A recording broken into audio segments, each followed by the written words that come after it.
Welcome back, everybody, and thank you for allowing me to come back into your houses and give you guys some more review for AP Environmental Science. Unit 3 is going to center on populations, and populations include both uh, non-human and human.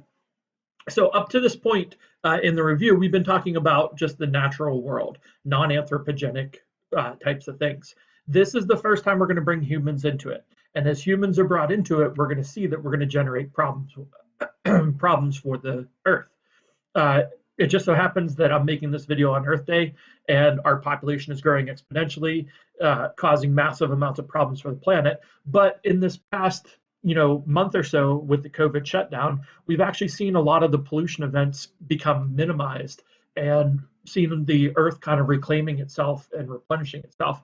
So it's actually a really neat thing to look at. We don't have to focus on just the doom and gloom of the pandemic, which it is a bad thing, but there's also some good environmental occurrences happening as well. So if you need something to brighten your day a little bit, here's some Googling. Look at how the planet is recovering as a result of humans staying at home, staying indoors, not driving as much, not buying as many goods, all those things. Now, with that in mind, the economy's taken, a huge hit on this. So we have to be able to balance the pros with the cons when we're making these decisions. We can't just think solely about the economy. We can't just think solely about the Earth. We have to make sure we're doing trade-offs as we go. So the first thing we're going to talk about is the difference between a specialist and a generalist. And I can see that I forgot to spell check my presentation, so I apologize if there's spelling errors as we're going. But there's two different types of species. There's going to be a specialist species or a generalist. And that's going to get back into when we were talking last unit about the niches of them and the resources it takes to keep them alive. So again, the specialist we said is a very broad, narrow niche. They're not going to be able to survive changing habitats very well. If there's a change in the habitat, odds are that species is going to be the first one to go extinct, because if that small change affects the resources that keep it alive, that specialist can't survive. So specialists are going to be advantaged in constant habitats where there's no change occurring. If there's no change occurring, since they're only consuming such a narrow band of resources, odds are those resources are going to be available and their population can grow. But if we look at generalists, now they have those more broad arching niches. So in an environment that changes, now they're going to be favored over the specialist, because if something happens to this right in here, I still have all these other individuals that are going to survive and thrive. If my ecosystem has too much damage and I get to be too narrow of a resource availability, now I'm back down to where, even though it's a generalist species, I'm only having a very limited number of resources that those generalists can survive on, and we end up having massive extinctions as well. So when we look at reproduction strategies, this is going to be a little bit different. When we talk about types of species, it's going to be it's going to be generalist and specialist.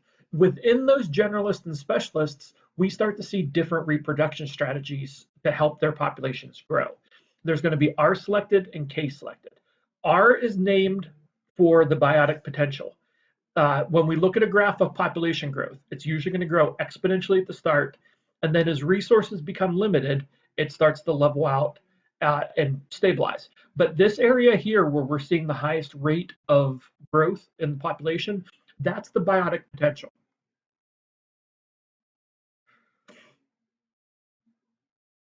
Sorry, I have the sniffles today. So that's the biotic potential, and that's represented with the letter R. When we look at these types of species, they're going to be exploding in population size very quickly, because usually we have a lot of babies in our population, and they're going to happen very quickly, meaning we're going to have pregnancies occurring, every few days, every few weeks, every few months. It's not going to take us on the time frame of 9 months before we have the baby. They're going to get pregnant and then maybe have the babies a week, 2 weeks, 3 weeks later. So they have a ton of babies, and that happens very quickly. The trick to it is, though, they give very little to no parental care. So once those babies are born, they're left to fend for themselves. Most of them aren't going to survive. What they found was, during this whole pandemic shutdown, they looked at the leatherback turtles and all of the other sea turtles that have been dwindling in numbers because we have so many people going to beaches, disturbing their nests and their habitat, that usually those organisms tend not to survive very well. Not only do they not survive, but they tend not to reproduce because the mother turtle comes up to lay her eggs. She lays them in the beach, and then the next day, everybody comes to visit the beach, tramples the nest, kills the eggs before they're even hatched.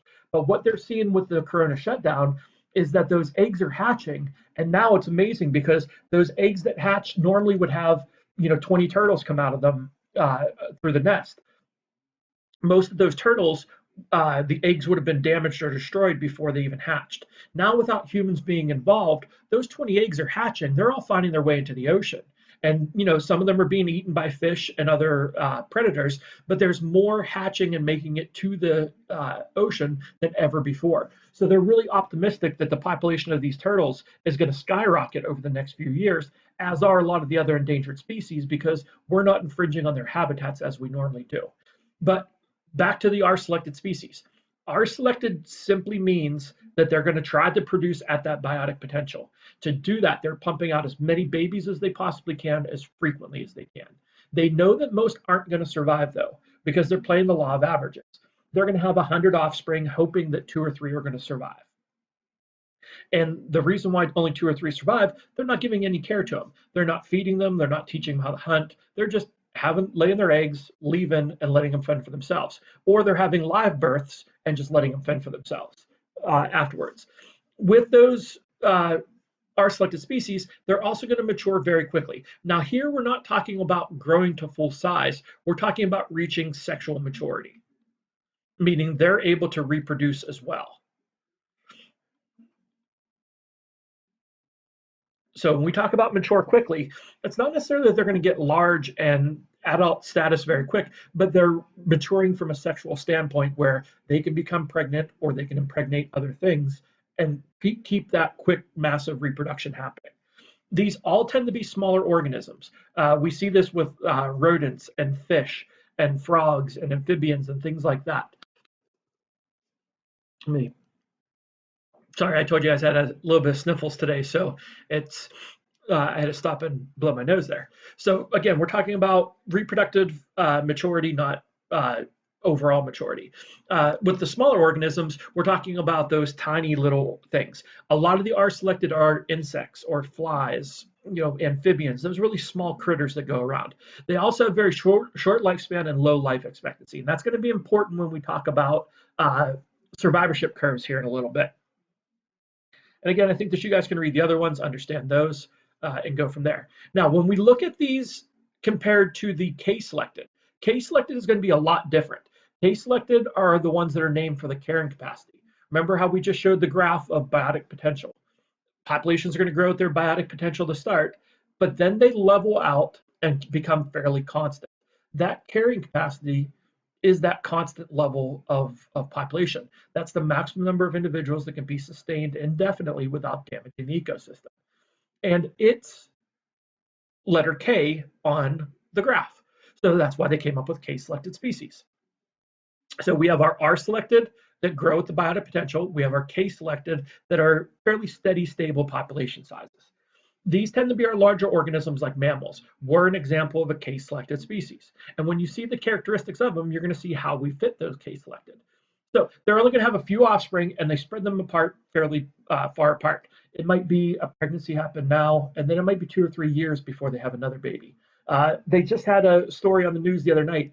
There was a panda in a zoo in Asia, and it mated with its spouse for the first time in 10 years. So, they're just one baby every time they reproduce, and they're going to be spread really far apart.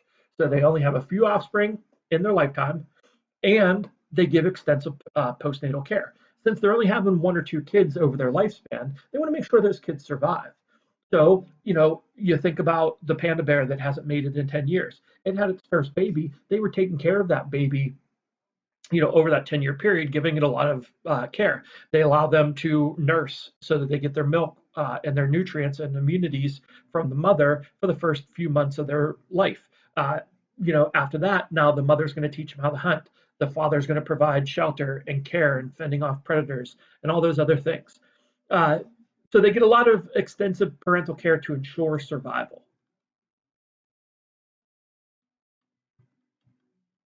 Now, along with that, these tend to be slow maturing organisms. They're going to grow at a very slow rate. So not only are they growing at a slow rate, but they're also maturing sexually at a slow rate. So again, when we talk about maturity, we're not talking about how they're acting. We're talking about whether or not they can reproduce.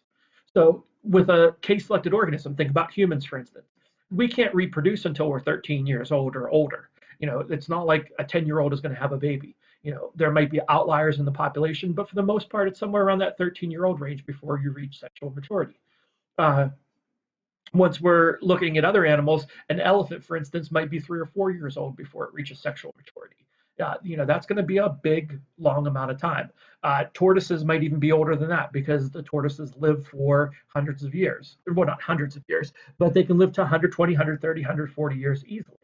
Uh, Jimmy Kimmel actually has three tortoises. I was watching the Colbert Show the other night, and Jimmy Kimmel has three desert tortoises, and the desert tortoise has a lifespan of, I think he said, 160 years. His tortoises were only about this small, but he said that they were 3 or 4 years old at that point. So they're going to grow fairly slowly and reach sexual maturity at different times. They tend to have really long lifespans and high life expectancy. And again, this is going to be really important when we talk about survivorship curves here in a second. The other big thing, they're only going to they're going to reproduce more than once in their lifetime. Remember, when R selected, most of the time they have babies only one time through their life because they're leading such a short lifespan. Here, now they're going to have multiple pregnancies through their life. That's another reason why they need to space them out to ensure that their bodies are recovering after each pregnancy. And again, when we look at our graph, the biotic potential, again, that's our maximum rate of growth. I had it drawn in as more of a vertical line. It doesn't have to be vertical. It's just where the growth of the population is at its greatest. Here, there's no limiting factors on the population. Food is in abundance, space is in abundance, oxygen, all those things needed for survival, there's more than enough of them. And again, that's represented with the letter R on the graph. When we look at carrying capacity, again, K selected carrying capacity. The K is there on that graph. We start to see environmental resistances put on the population. These environmental resistances are those stressors that are put on the populations. Now they're hunting and trying to find food. There's competition for resources. Now that we can't support as large of a population, this population won't grow indefinitely. It's going to eventually slow down because we're going to start running out of resources. Whichever limiting resource we have determines what the carrying capacity is. And we can see our population usually fluctuates a little bit above and below because that carrying capacity is not going to be a fixed value. It's going to fluctuate with resource availability. Now, when we look at case selected also, again, we're going to have to talk about environmental problems on the AP exam, how we can solve those. If humans become involved, or even a natural change, a forest fire, a desert, case selected species are usually more impacted because, again, those are going to be ones they tend to have smaller population sizes. They're also more impacted by invasive species because the invasive species tend to be that R selected strategist. They're going to be the rapid reproducers. If there's a fire or a flood or a famine or anything like that that's going to reduce the number of case selected, it takes them a huge amount of time to replace themselves in the population because, again, long lifespan, but very slow sexual maturity. They're going to have babies. That's going to replace a very small portion of the population. They're only having 1 or 2 kids at a time. Those kids are going to take generations to mature sexually before they can have babies. Now it's going to take them 30, 40 years to recover in population size.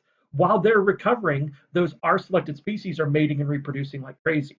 So they start pushing out the K selected and start replacing them with the R selected. This is one of the reasons why invasive species spread so unbelievably quick, because they're just pumping out as many babies as they can, as frequently as they can. And even when we look at plants, they're going to have seeds that are coming out constantly, as opposed to seeds in the fall and seeds in the spring and that's it. I guess seeds late summer, so they're reproducing through the fall.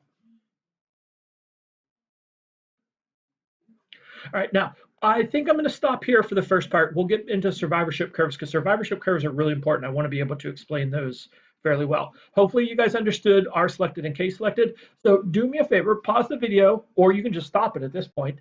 See if you can come up with some examples of different R selected and case selected.